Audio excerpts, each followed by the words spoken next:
You're watching The Bat.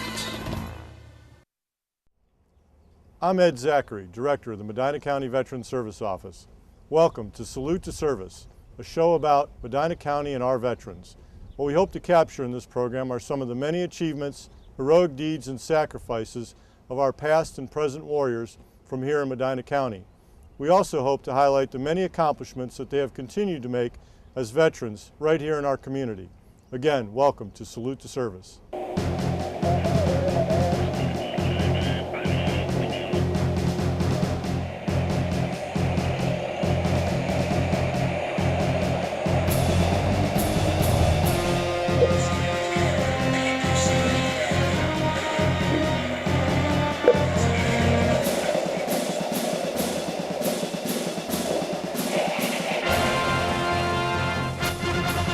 Today we're on location at Elmcroft Assisted Living Home in Medina, Ohio. I have with me today Mr. Ramond Linden from Parma, Ohio, and former Medina County Commissioner Charlie Clark. How are you gentlemen doing today? Fine, doing fine. Good, good, good. Both of you Navy veterans, correct? Right. And Mr. Linden, what did you do in the Navy exactly? I was in electronics. Electronics technician? Yes. On what kind of ship? I was on an LST. An LST. Now, were those those are the ships that went on shore or dropped the troops off? Yes. Okay. We were a landing craft. Landing craft. And Mr. Clark, what did you do in the service? Well, I was what they call a combat air crewman. It was strictly volunteer, and that's what I did. I was a torpedo. I had to be certified to drop torpedoes, and aerial gunnery, and radio, and well, that's most of them. So we got two different experiences here. Mr. Linden, you were in the Pacific, correct? Yes. And Mr. Clark is in the Atlantic. So, you know, one of you guys flying up in the air, another one on the ground, dropping troops off on the beaches had to be a heck of a different experience. Mr. Linden, tell me a little bit about your experiences going into the different places like Saipan and Tinian where you were over there in the Pacific. It was a great experience. I was never in them islands, and I enjoyed it. And we made dry beaches, which is very much they wanted. We hauled tanks, right? Troops, and supplies, and it was well needed. So when your LST mostly went on shore, was it, you know, like the first wave of the attack, or was it a couple days after the attack, or when were you usually going in? This was some of the early waves, because they needed the troops and they needed the tanks. Right. So it was interesting. Interesting. Yes. And how long were you in the service for? 6 years. 6 years. All on LSTs, or? No, I got off an LST and got on a destroyer. Okay. What exactly does an electrical technician do in the Navy? Maintain radio and radar. Communication type stuff, huh? Yes. Wow. And Mr. Clark, now you were up in there. You were flying planes for the Navy way back in. Well, I didn't fly as a crewman. Crewman? Yes. And what kind of plane was it? The torpedo plane, TBM. What was your job? My job was radio work, radar work, and I could drop torpedoes. We take them in by radar, and I could tell the proper time to drop them by radar. So you were trying to sink ships out there? Yeah, that was the name of the game. were you in combat in the Atlantic, or? No, I was never in combat. So you got in right at the tail end of the war? I was fortunate. I went in and I enlisted the 1st of February. And, you know, when all said and done, you're fortunate you didn't have to see combat. Right. But that's what you're there for. And my experience was the first time we flew out to the carrier to land on it. I don't know exactly what went through my mind. What fool come up with this idea? Boats moving one way, planes moving another way, and you got to try to make it on the boat. And then taking off was the same thing. There's a normal takeoff, and then they had another form of takeoff where they catapult you off just like a slingshot. Just shoot you off the ship, right? Yeah, just like a slingshot. And first time you do that is an experience. Now, both of you gentlemen, obviously, World War II veterans, and you come out of the war and you come back home. How did you feel, Mr. Linden? I felt good. I think we did a heck of a good job, and I was pleased with it. Yeah. You're proud of your service, I assume. Sure. Yes, I was. And what did you come back to do after the war? I took 3 months just doing nothing, and then I went back to work at a box company. And Mr. Clark? Oh, I come home and I was a farm boy, and I went back to the farm. My dad needed me real bad, and I was in the reserve for a short period of time. And what were you doing with it? well, I can't think of anything else, but I was real proud of what I did. I'd do it all over again, and I get to be unpopular. I say every young man nowadays you'd have to throw the women in, I guess. But I think every young person should have to spend some time in the service. I say long enough to train them to do something. You know, maybe that's a year, maybe it's a year and a half, maybe it's 16 months. I don't know. Give something back to the country. Give something back to the country. And for that, as a taxpayer, I'd be willing to give them a year's of college.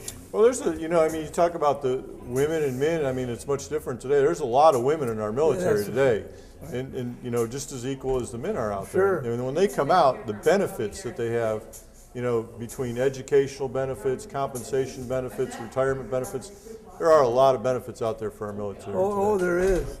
And Mr. Linden, let me ask you something. When you came home or when you were over there, what was one of your most memorable experiences, when you were in the Navy on a ship over there in the Pacific? I think invading the islands and taking it back from the Japanese was an experience. We were quite lucky. Our ship was a torpedo plane tried to get us, and we shot him before they got us. And we were torpedoed, and the torpedo broke surface.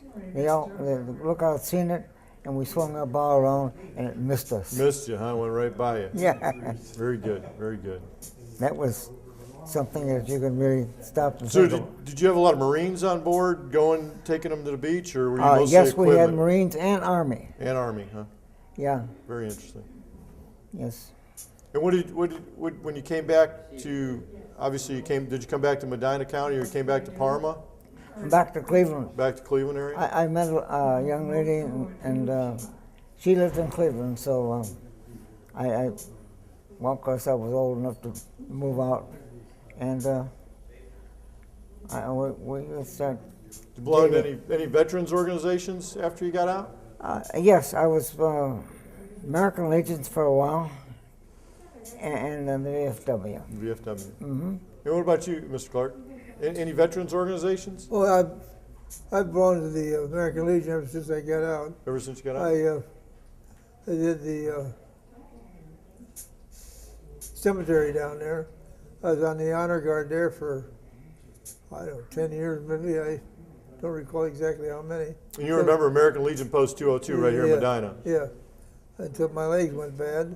And so I'm proud of the fact I did that. Do it all over again. As veterans, when we come back home, we don't stop. We continue to give, and just like you see, you're out there doing stuff at the cemeteries for the honor guard and everything. Well, I tell people, Medina County has been very good to me. I still owe them something. I really feel that way. Unfortunately, my legs are bad, and I do what I can, because I actually owe my community something. They did a lot to me. So, Mr. Linden, anything you want to add? Yes, I think being in the Navy broadened my outlook on life. I was quite pleased with it. Proud to serve, right? Yes, I am. Yeah. Mr. Clark, anything you'd like to add? Oh, the same thing. The Navy was very, very good to me. It was good for me, and it makes a man out of you, real quick. Absolutely. Like the first day of boot camp, they start making men out of you. There you go. Yeah. Well, I want to thank both of you gentlemen for coming with us today Thank you for the and opportunity. being on Salute to Service.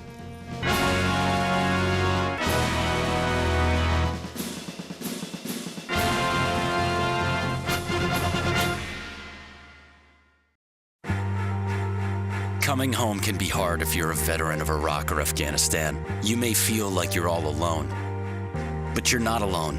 At iava.org, your fellow vets are all around you.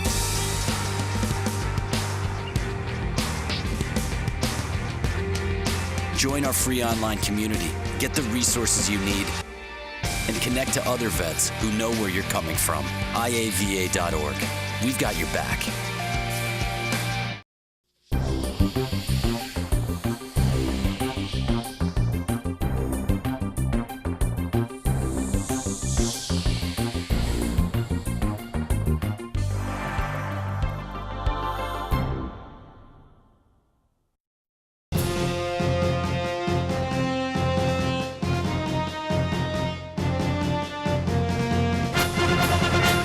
With me today is Mr. Walter Klinkenberg, correct? Yes. How you doing, Walter? Fine, thank you. Now, you're a U.S. Army veteran, World War II, correct? Correct. And what did you do in the Army? I was an airborne soldier. Airborne paratrooper? Yes, sir. With which unit? The 11th Airborne, 197th Regiment. 197th 11th Regiment. Airborne, yeah. Wow. It was a split off from the 101st that was in Europe. When the war was coming to an end, they split that off and made another division And where did they ship the 11th Airborne to? to the occupation of Japan. Occupation of Japan. So were you over there like during the war still, or were you over Well, there it was mostly just after? right on the end of it. Right on the end of it. They were in the battleship was in Tokyo Bay taking the Japanese dignitaries there. And you were responsible for guarding some of those dignitaries, correct? Right, guarding them and taking them to the Sagamo prison, and they had Tojo and Hiroshima in there. Being a paratrooper, that's kind of a different life than your Yeah, average well, everyday Yeah, soldier well, there, huh? you're everybody. You do everything. You do everything. You're the Right. best of the best, right? All right. So where'd you go to basic training at? Fort Polk, Louisiana. Ooh. And what's your best memory, if there is a best memory of Fort Polk, Louisiana? Well, it was jungle training, you know, so we had all the same experiences you would have in the Pacific because they were planning on invading Japan. So, so your training was designed to go over to the Exactly, Pacific. invade Japan. So we caught the end of the war, actually. What's the worst thing about Fort Polk, Louisiana? Snakes. Snakes, huh? Yeah. What kind of snakes they got there? Coral snakes and moccasins, water Right. moccasins. All over the place. A lot of the, So how many jumps you got? well, about 10, 10 jumps? Day, night, day and night. day and night, full pack, full gear? You got it. How much do you think your gear was weighed in like when you were 90 jumping? pounds. 90 pounds. Wow, that's amazing. So tell me about one of your most memorable experiences from your military experience. Well, when I finally got to Tokyo on leave, we go on like on a weekend leave, and we went into town, and we didn't know it. We got in an off-limits area. Next thing you know, the military police had us in a prison. They locked us up, For what? a restricted area. Oh, you were in the wrong place. Yeah, they had drugs and you know, prostitution and you name it. And then they didn't want you anywhere around that stuff, No, right? we just stumbled into it, you know, because nobody knew Tokyo was a big city. Right. So that was very memorable. Wow. And I had to call my commanding officer to get me out in about 3 days, which was not very nice. So how long did you serve in the military? Well, it was about almost 3 years. 3 years? Now, do you remember getting out of the military? You remember your Oh, last yeah. day? Yep. What did you feel when you got Well, out? I felt great. Felt good. It was But good. I to get I out? really liked the Army. I would have stayed in. In fact, we went to, when we left on the ship, we went to Tsingtao in China to pick up 200 Marines that were in a consulate up there. And they got me a little buzzed one night, and they got me almost to re-enlist for 3 more. I said, I just skipped it. So when you came back to the States, where'd you go back to? Yeah. Well, I went back to my occupation. I mean, I ended up with Cadillac, merchandising and sales. And I spent 38 years with them. Wow. Then I retired. So how do you think your military experiences and your life in the military shaped you into what Amazing. you did? It was amazing. Really, for me, it was amazing. But I saw a great future for the children of today, the young guys of today. We should have a all-volunteer military like we have now. And it's a great experience, and you couldn't replace it for all the money in China. There you go. Discipline. So when you got to, going back a little bit to going to Japan, because that's kind of interesting. You were over there, obviously you got there after the bombs dropped, right? Yeah. So did you get anywhere near Nagasaki? I went to both cities. I went to Nagasaki and Hiroshima. And at that time, we ran through the dust to get to the mess hall for breakfast. Right. Everything with them was double time. Right. And the dust was that thick on the ground, but we didn't even know what it was. You know, at that time, it was atomic dust is what it was. Right. And we didn't know that. Now, after all these years I was in there, a couple of years back, I went to a doctor to have a chest x-ray, and I had a tumor on my lung. And I told him where I was and what I was doing. He said, that could have contributed to my cancer. Right. But now I've had an operation, I had it removed, and I'm cancer-free, so. Pretty devastating over there, though, seeing those two cities like that? Oh, my goodness, it was that, to see them, you know. And I realized the minute I got over there, they didn't have a chance against us.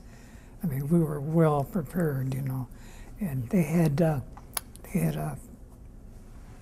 air shaft going down in the ground, 100 feet, and they had caverns on it with kamikaze planes. Underground? Underground. Wow. There were 5,000 aircraft underground. Wow. And they would have decimated us if we would have had to invade them. And it was really interesting. So when we got over there, we threw a few hand grenades down the hole. But the two bombs pretty much took out those two cities, I would imagine. Yeah, Just from the it did. They pictures were we've seen. devastated. They really were. It had to really be something to be there and see Yeah, that. they laid all the guns down. You know, we were going there after the war was actually signed to see if there were any fight left in them, and they were all, you know, devastated. So that was very interesting. So when you came home, did you join any veterans organizations or anything? No, I didn't. I was really busy getting. I married young and raised my family, and I didn't really get into it until now. I'm down here, and they're starting to pester me a little bit. Come on, join. Did you join a couple? Yeah. There you go. And I still have my rifle, my M1 Garand rifle. Do you? My original. Wow, So, that's amazing. So any regrets about military? not a thing. I'd do it all over again. You know, that's what we all say. Everybody says I that. would do it all over again. For my country, I would do it all over again. Because I love the Army, and I thought it was, a lot of guys would complain about this and that. I never complained. I just roll with the punches. So what's it like being a paratrooper, that first step out the door the first time? Scary. Scary? Especially at night, yes. You got your heart in your mouth. It's very, very scary and very, but hey, that's what you got to do, and you do it. And if you didn't do it, the sergeant at arms would kick you out the door. He'd kick you out, huh? Well, yeah, but I mean, it's like you become a coward all of a sudden, you know. Right. And we can't tolerate that. In the military, you know what you got to do, and you do it. But after you jumped the first time, do you want to go back and do it again? Yeah, after that was no problem. And I thought it was a lot better than I thought. There you go. So were all your jumps in training, though, right? There was Yes, no combat jumps? No combat jumps, no. Anything else you'd like to tell us about your service? No, it was just a great experience. I recommend it for any young guy today that wants to have a disciplined life, because it transfers over into civilian life. And all this things that are going on today, it wouldn't be happening. You know, broken homes and Right. that. The men would be more stable. Kind of shapes you. Exactly. There you go. All right, well, Walter, I want to thank you for coming on Salute to All Service right, today. Thank you.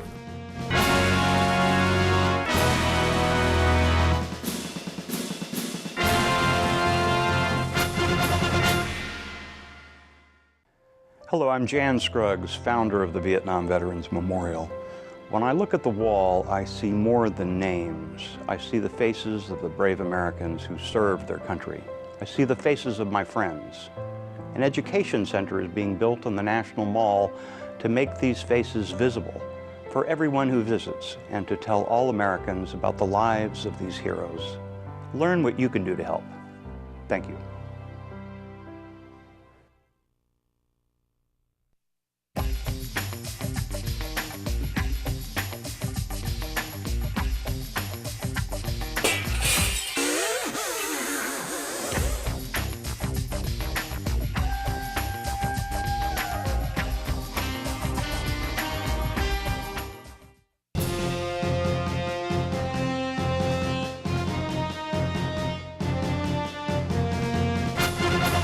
We're on location today at Elmcroft Assisted Living in Medina, Ohio, and I'm here with Mr. James Gehlmann, who is a veteran, World War II veteran. Mr. Gehlmann, how are you doing today? I am doing fine.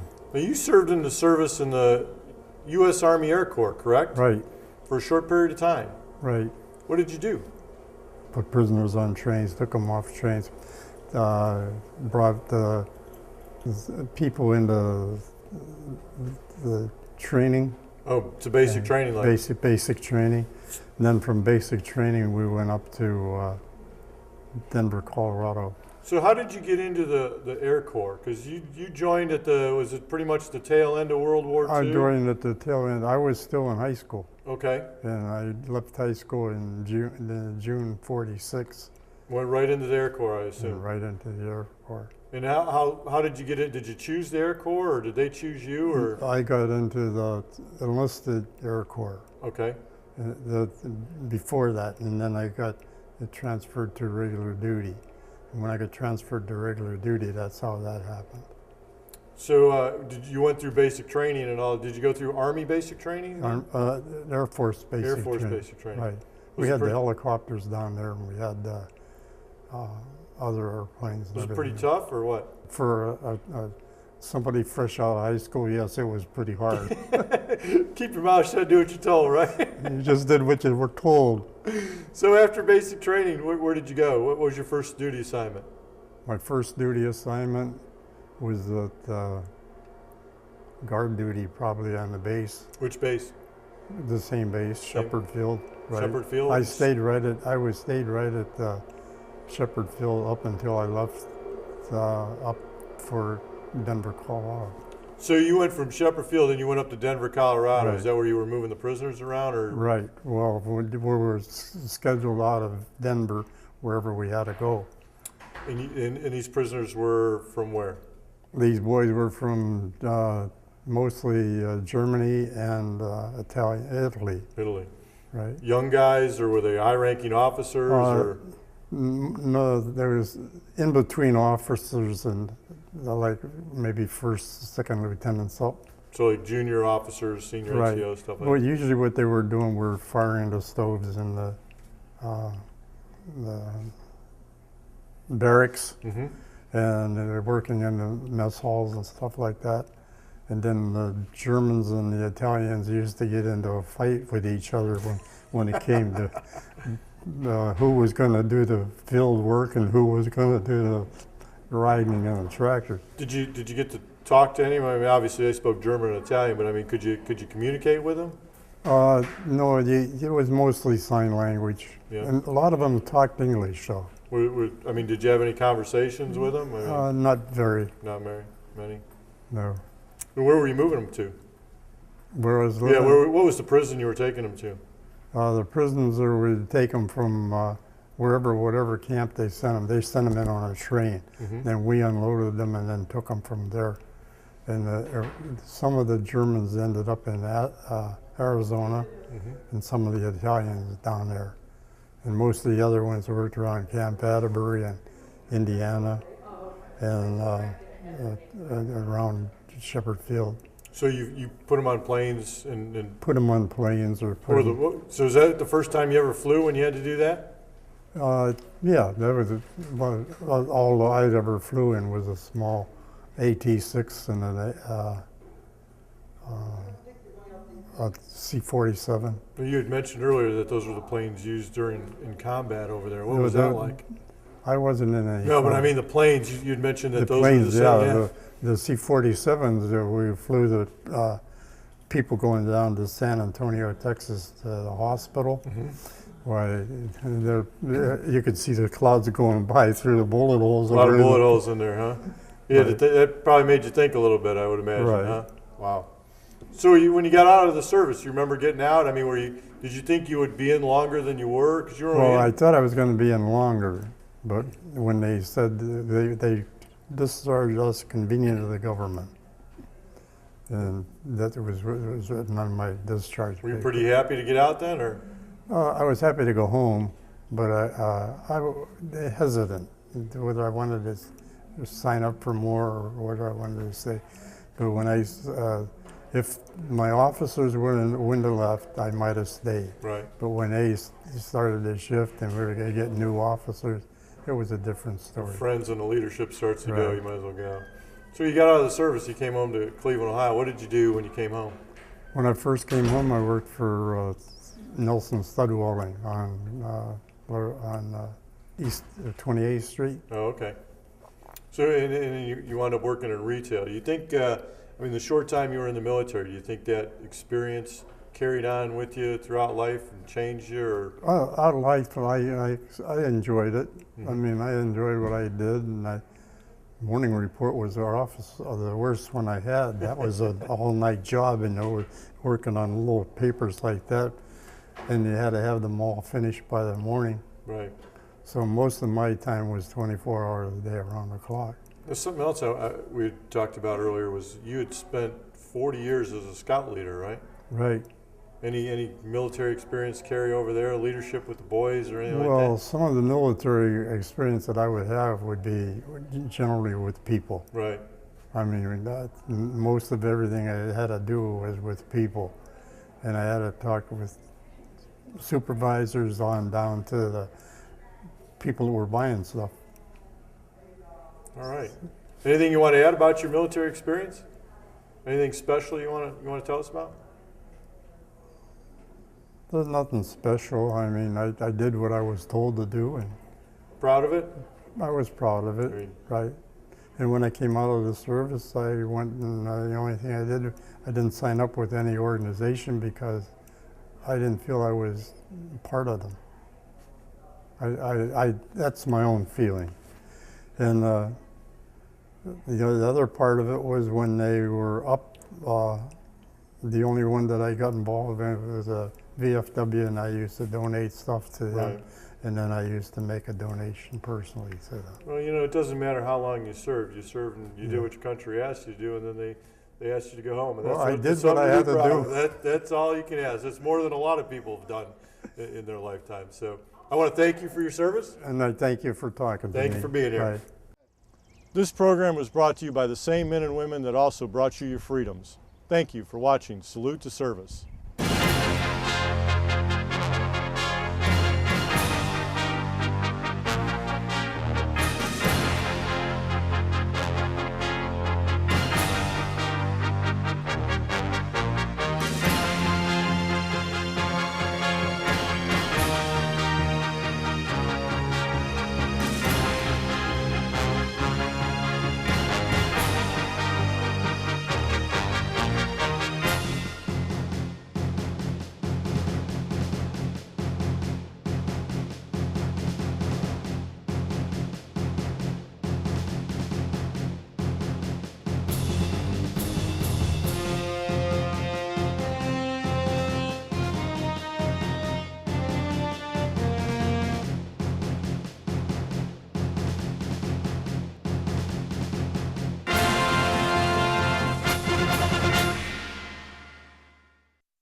Welcome home, man.